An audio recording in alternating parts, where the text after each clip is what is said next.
Hello all, Jeff here with a new video. Today I'm going to show you two of the most recent races in the Logitech McLaren G challenge.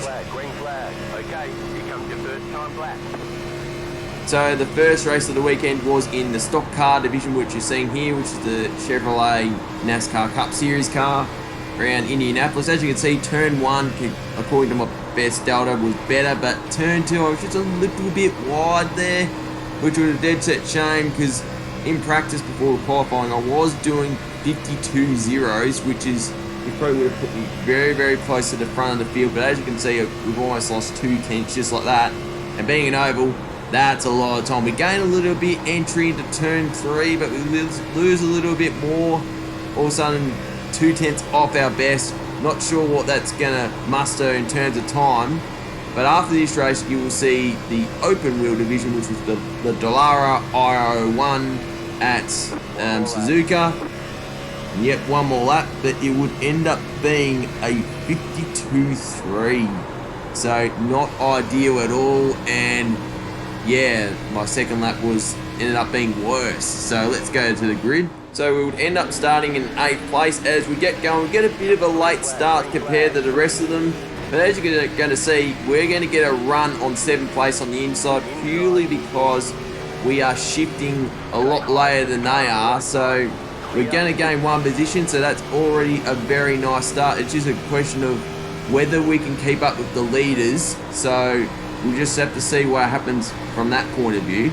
But we were luckier than the person who got the fastest time in the time trial in the world. Yuki Furuya stuffed up the qualifying, started last, and he crossed rows before the start line, which on Gasly is an offence, and he just pulls over straight away. So obviously that was a disqualification.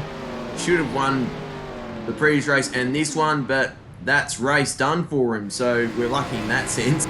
But as you can see, lap 3, turn 4, we're catching up to the leads, which is a good sign. Wukit Low and Shota Imagawa, they're having a little bit of a battle here, so we just have to be mindful. I mean, the whole case for me for this race was just plain survival. So that's all I was thinking of here.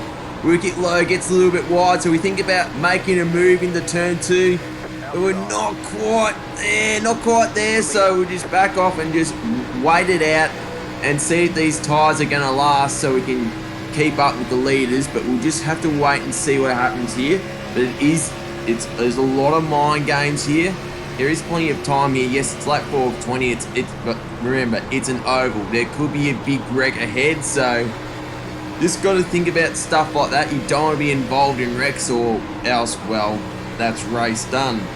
So coming out of turn 4 into lap 4.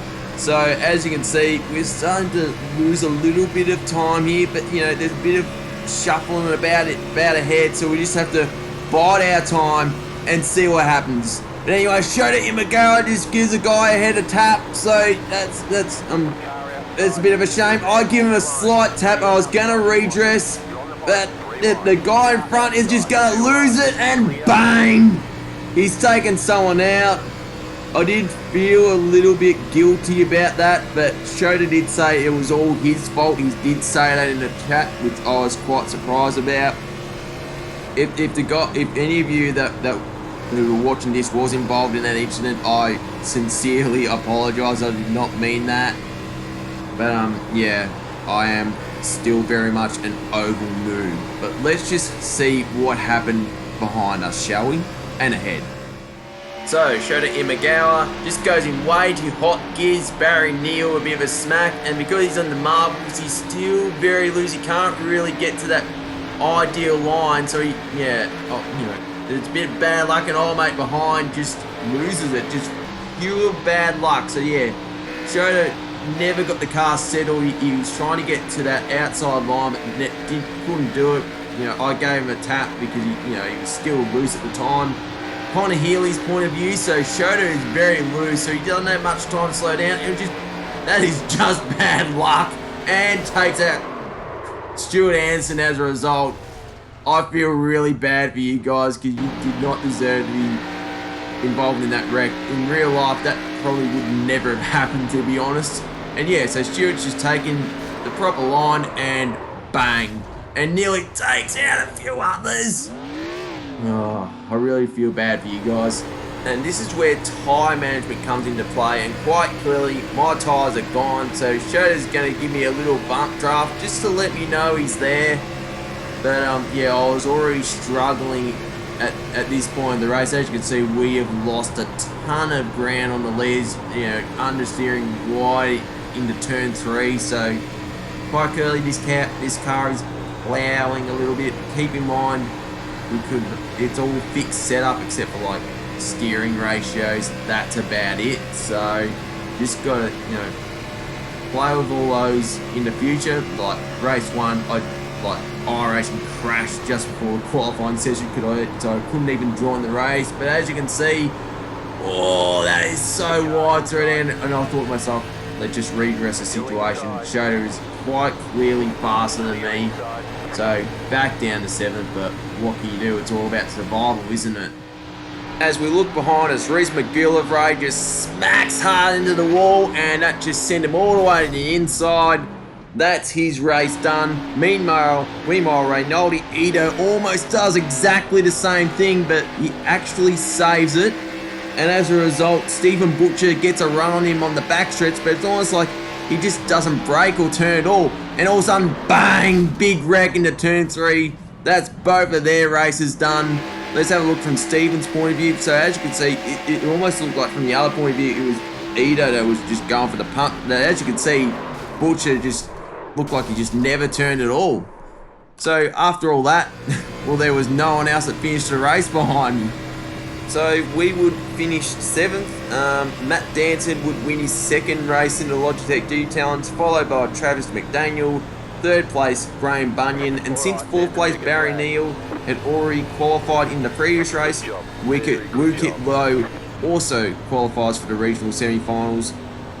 We still have plenty of chances. But let's go to Suzuka in the Dallara IRO1. So here we go. For those wondering what the hell the Dallara IRO1 is, it is a fictional Formula 1 / IndyCar hybrid. As you can hear, it's a good old V10 of yesteryear. Very grippy car. This thing, like, first lap I did in quali was a 132.0. My best in practice was a 131.7, but that was with the wrong setup. Now, Bo Albert did a mid 129, so that just shows how much of a gun he is and how much work I have to do. But I felt a lot more comfortable with Suzuka than Okayama, mainly because I know the track. As you can see, we are up on our best delta, which is a good sign here. As we go into the hairpin, it is very easy to lock up the brakes here. Just a slight lock up there. Didn't really hurt too much by my standards. As we go out of there and down to this back section, we'll just have to wait and see what time we can muster. I apologise about the rank field of view. That's just so the driver's hands don't get in the way of my vision. So I do apologise about that. But as you can see, we are 3/10 up on our best coming out of Spoon. So this is very, very nice indeed. As we're going to 130R, easily flating this car. And then we're going to brake nice and hard into the chicane. Make sure we don't lock them up. I don't think we did there, which is very nice indeed. A good run out of there. A good run out of the chicane. And we're going to blast out here. And we are going to do a 131.3. That is my personal best. Checkered flag, checkered flag. But it was only good enough for 9th position. Well, it ended up being 10th after everybody else did their quality. Because they had 10 minutes to do 2 laps. But what can you do? I'll take that for sure. So here we go. No constant revving of the engine for myself because I don't want to blow the engine like I did last time. But anyway, we'll see what we can come up with here. Red lights. Here we go. We're going to start in 3rd gear just to try and reduce the amount of wheel spin. It was an okay start now. Oh, there's a bit of contact. All right, mate. Hit the wall on the outside, on the inside, so he's gone away with that very nicely indeed. Bo Albert was on pole. He had a bad start, ended up going back down to 4th position, so he's got a bit of work to do. But as you can see, we've held position in 10th place. And it's just a case of, again, like the stock car race, just surviving, just staying out of trouble. That was the name of the game for myself, so we could finish in a decent position by my standards, considering you know, I'm still getting used to iRacing, especially non-ABS cars like this one. As we get out of Deck 2, and now we're going to go into the hairpin. Now, I was a bit worried. I thought I was going to run into the guys in front and ended up locking up, you know, in a massive way and losing 10th position. So we're now 11th, sadly. But again, we've got plenty of time here. As we skip to lap 2, Mohammed Kutubi, I think that's, I could be butchering the pronunciation of that, is starting to lose a bit of time on the guys ahead. So Vanden Bosch is going to think about having a go here. As we go into Deck 1, oh, it's nice out there, but I just go in way too hot. Lock a break into Deck 2, almost lose 11th place to Shota. Yep, Shota again. We're close together for the second race in a row, but it was just a case here of just seeing what happens, staying out of trouble, because, you know, especially if these things are so quick, you might be able to just see a car spinning like last minute and it's too late. So I just want to give myself plenty of space, even though we're right behind Ethan Vanden Bosch there. Not ideal, but Vanden Bosch is going to think about making the move on Yamaguchi as we go into 130R. Is he going to make the move stick? Yes, he is. Ooh, there was a bit of contact, but he's made the move stick. Are we going to think about making the move on Yamaguchi? Not yet. Oh, Imagawa, Shota almost thought about making the move at the chicane. Oh, we've lost a bit of time there. But again, we've got 10 laps to go here, so we just have to see what happens here. Out of the hairpin on this fast sweeping right-hander into spin. We thought about making the move on Yamaguchi, but again, we're going to get the slipstream on the back straightaway before 130R. Can we make the move stick? We have definitely got to run here. We're in the slipstream. We should be able to get this done. Spoiler, let me know what's going on. And yep, we're clear. So we're back into 10th place. So it's just a case of holding position and see if we can catch Vanden Bosch later on. So we'll just have to see what happens here for the next few laps. But we held station. If anything, Vanden Bosch has started to run away a little bit here. But Kutubi, who is ahead of his Yamaguchi that we were battling with before. But anyway, we've got an incident here at the sand trap at Spoon. That is Calix Poon, who was one of the front runners. He has had an off, so let's see what happened to him. So, the Asia Pacific champion of the Logitech G Challenge in 2019, Alif, he just gets on the brakes too late, locks the rears at the hairpin, and that is third place gone. And there goes fourth place, and there's contact between himself and Stuart Vaughan. So who's third now? Hayata Asaga. So keep note of that. Anyway, Calix Poon is about to come up on the outside of Alif. Alif doesn't see him. Bang! Tyre gone. Poon out of the race. Let's have a look from his point of view. But first we'll have a look at Stuart Vaughan. There was contact. You can see Alif's car bounce, and Stuart Vaughan did really well to save the thing, and so did Alif. But here comes Poon. So he's going to get a run around the sweeper, around the outside of Alif, and Alif just doesn't see him. Shuts the door, bang, wheels gone.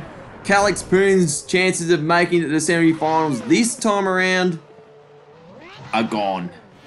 So because of that, we are now in 9th position, and we're catching Vanden Bosch lap 11 of 12 as we go into Spoon and out. Wait for it. That's Stuart Vaughan doing the quick repair. He's had an incident. Let's see what happened here. So Hayata Asaga comfortably in third, just loses it out of Spoon. Bang, in the fence. That's his race done. And Stuart Vaughan tries to take avoiding action and had basically nowhere to go. Oh, he was in the middle of the track. He had nowhere to go. And all of a sudden, wait for it, that was a leaf. Just squeezes through. So he's back into third position. Here's from the TV camera. I did that many times in practice, so I know how Hayata feels. And Stuart Vaughan, he's just an innocent bystander and all that. Oh no, leave! Oh, he did well to get out of that one. But we've got a ding-dong battle for now 6th position here between myself and Vanden Bosch. We've got the slipstream here. Are we going to think about the Kimi Räikkönen 2005 move on Fernando Alonso? I think we are. Are we going to get it done? No, Vanden Bosch had plenty of room to stay on the inside there. It was never on. I probably didn't get as much slipstream as I should have got, but what can you do there? So we lost a bit of time there. But as you can see, we are definitely closing in on him through the S's. So we're just going to have to see if we can, I don't know, get a run at the back straight 130R and just send it at the chicane. However, we go into Degner 1. Here we go. Oh, that's a cut. Slow down. Oh, You got a penalty for cutting the course. so we're going to have to slow down. That's our chances of 6th place gone. Just a shame. That would have been an amazing battle towards the end. As we come out of the chicane to finish the race, we are going to finish in 7th position. Vandenbosch, well, he only got by me because of the lockup I had in lap 1. That could have easily been 6th place. But you know what? There's the flag. It's over. I will take that because, Nice run. Solid work. yeah, thanks, Potter. I will take that for sure. That was a very, very good race towards the end, that's for sure. If it wasn't for that cut, who knows what would have happened. But there you have it. So if you did like the video, I'd appreciate giving me a thumbs up. Leave a comment, let me know what you think. And if you did want to see more of my content, maybe consider subscribing and tapping the notification icon. Anyway, this is Jeff here. Happy racing. Cheers and goodbye.